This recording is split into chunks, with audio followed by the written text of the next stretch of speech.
All right, so this Knife Thoughts video is going to be on these three knives, and these are all knives from Bestech knives, and they are actually part of a pass around. So I don't own these knives.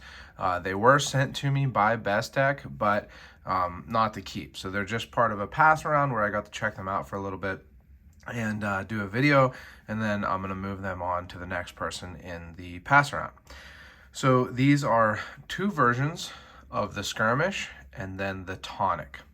And first of all, I didn't know what they were going to be sending. They just asked if I was interested in a pass around, and I'm always, excited to get to check out new knives. So I said yes, I'd love to check them out. I have had some Bestech knives in the past, as well as some Bestech Man knives, or Bestechman, which is their kind of budget brand, and have been impressed by them. So I'm always happy to check out more knives from a brand that I am, aware of, but not super familiar with. I haven't had a lot of their knives. So I'm going to go over the skirmishes first. So there's two versions here. This one has a D2 blade and has these yellow and black scales, and actually the main thing that I like about the skirmishes are the scales for both examples. So I'll talk a little bit more about that here as we go along, but I really do like the yellow and black. It's interesting to see a stripe pattern like that. It's not something I've seen on a lot of other knives, but it is G10, so yellow and black G10. And I think it's an interesting look. It's kind of like racing, looks like a racing car or something like that. So I don't know if it goes well with the blade shape, but it is an interesting handle for sure. Now, I am not super into this type of blade shape, so whatever you want to call it, like a razor or modified Warncliffe or a cleaver. It's like a cleaver slash razor type blade shape, and something that a lot of people really like. There's a lot of knives with similar blade shapes. It's just something that I don't really find to be that aesthetically pleasing and that practical. So for me, I'm not really a big fan of this blade shape. It's just, this hump is so big. I mean, in your pocket, this knife is going to stick, take up a lot of space because of this massive hump on here. And then, it's a straight edge knife. So, I like straight edge knives, but it's not like a Warncliffe where it's pretty sleek. It's not like a sheepfoot where it has that kind of great look that I like on a sheepfoot. So it just doesn't really hit me aesthetically in the right way. The grind doesn't seem ultra thin. I mean, it's not thick, but it's not ultra thin like you might expect if it was a razor type blade. So just not something I'm super into. Now, it has two opening methods, which I always do appreciate multiple opening methods. It has this oval hole, so it's easy to use, easier than a slot, pretty much the same as a hole, a true circle hole, but certainly fine to use. I don't know that it helps the aesthetics of the blade though. I think that it might, the blade might have looked better without that hole. And then it does have a flipper. This is a pretty small flipper, so it's very much a light switch style. You cannot do a push button, it just won't work. So light switch style. So that's the first skirmish there, and I will set it down here and we can move on to the second skirmish. This one is the fancier of the two. So this one has these really interesting black and blue G10 scales. This is a type of handle material that I haven't had a lot of experience with. I just recently traded into a Vero Axon with a similar but not the same type of G10, and I think it's really cool. What it really reminds me of is those like layered beads that people make where there's all kinds of layers in the bead. I don't know if you know what I'm talking about, but that's what it reminds me of. And I do think that it looks really good, and I think that it does go well with this Damascus or pattern etched, pattern welded steel.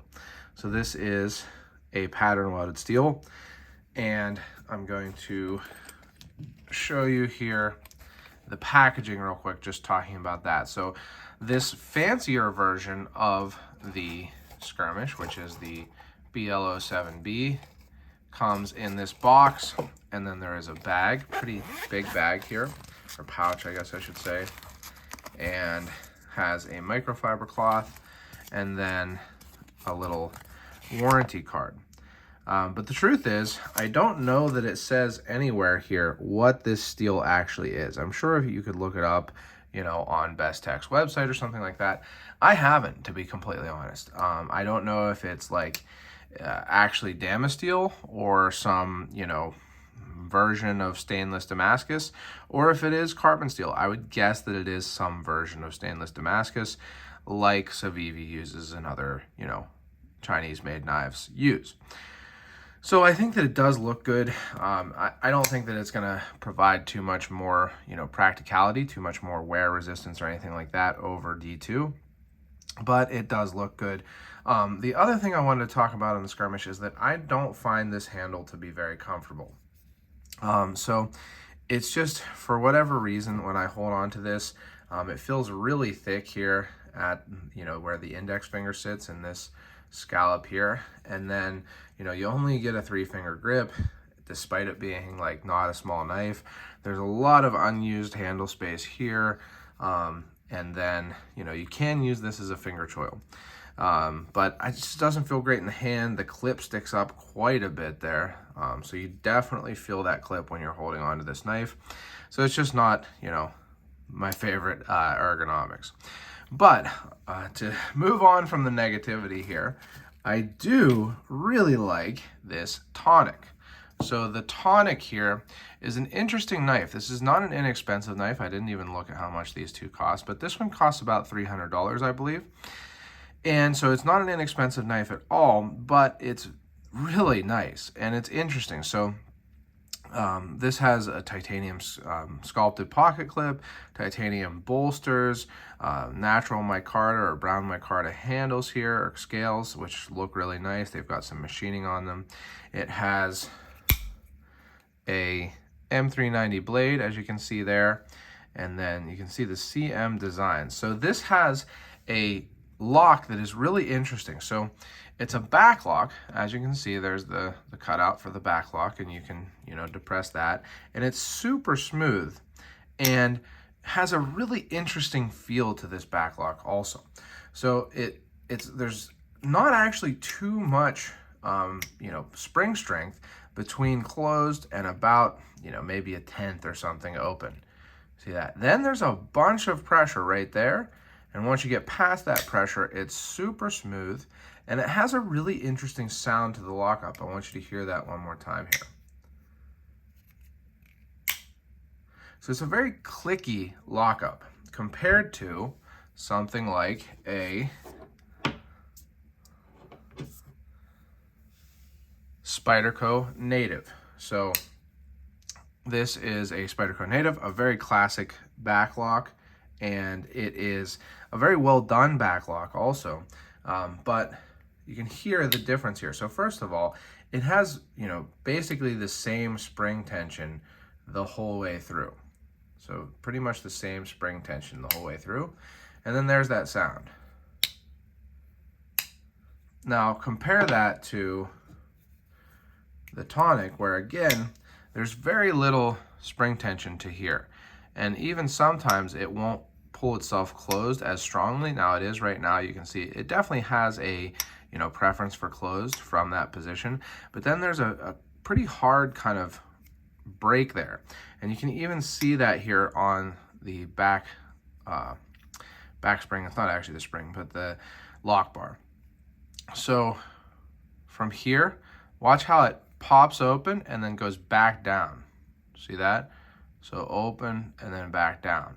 And so what this is there's actually a detent ball. There's a, well, it's not a detent ball, but a ceramic ball that is on this, you know, this lock bar that gives it that interesting feel. And you can actually see, hopefully if it will focus, yeah, a line on the tang of the knife, which is where that is riding.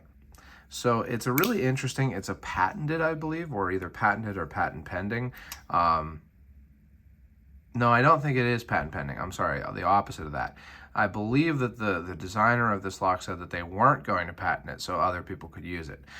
I'll check on that and make sure I have it correct in the description. But I believe that it's not patented so other people can use it. But it is an interesting, you know, lock, it feels very different than a normal back lock on opening and closing. You can see that it's super smooth on closing, but there's definitely that pop there.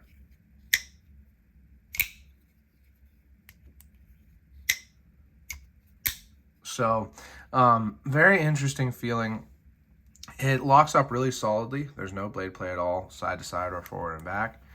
And I really like it. I also like the design. So aside from that really interesting version of the back lock, it has a nice design, very gentleman knife. You know, you can get a nice grip. That pocket clip doesn't get in the way. Feels good in the hand like this. You can definitely, you know, choke up on it if you need to do a little bit more fine cutting. And the blade shape is kind of like a, I don't know, a modified Wharncliffe / drop point. So very good for, you know, EDC and lighter use tasks. Seems to be ground well, seems to be ground thinner than these other two. So I think it's a really cool knife, one that I wouldn't mind having for, a fancy micarta Monday carry type thing.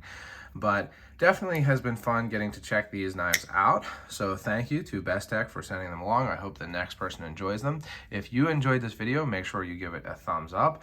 You can subscribe to the channel, click the bell and select all so you know when I post new videos.